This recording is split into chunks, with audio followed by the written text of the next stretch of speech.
ang Kongreso sa paggawa ng budget dahil may mga blanco doon sa enrolled bill na pinasa nila. Ibig sabihin, walang nag-iisip at hindi pinag-isipan paano ba natin gamitin ang pera ng gobyerno na makita natin na merong kapayapaan at kalambuan, kauswagan sa ating bayan.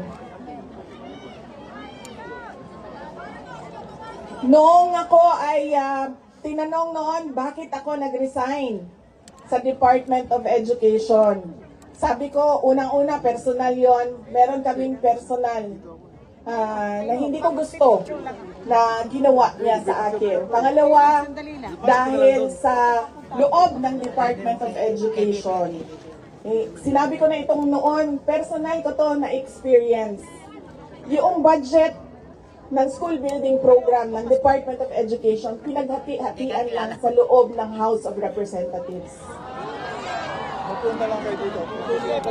Noong unang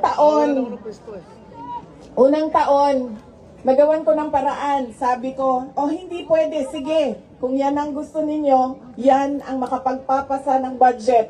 Para magkaroon ng budget ang Department of Education, dadaan pa rin kayo sa validation ng regional offices ng Department of Education.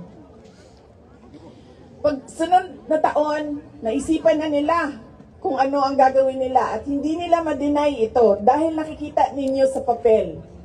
Kaya wala din kumukontra sa akin dahil nakikita sa papel. Ang ginawa nila, gumawa sila ng sarili nilang listahan. Doon nakikita mo, pinaghati-hatian nila ang school building program at inattach nila sa General Appropriations Bill na sinabmit nila sa Senado. Sinabi namin sa mga senators, nakita niyo ba kung anong ginawa? Sabi nila, oo, nakita namin kung anong ginawa ng House of Representatives. Sabi ko, please, hindi natin masasolve ang problema ng school building program kung ganito lagi ang nangyayari sa budget ng new construction. Meron pang ibang problema sa loob ng budget.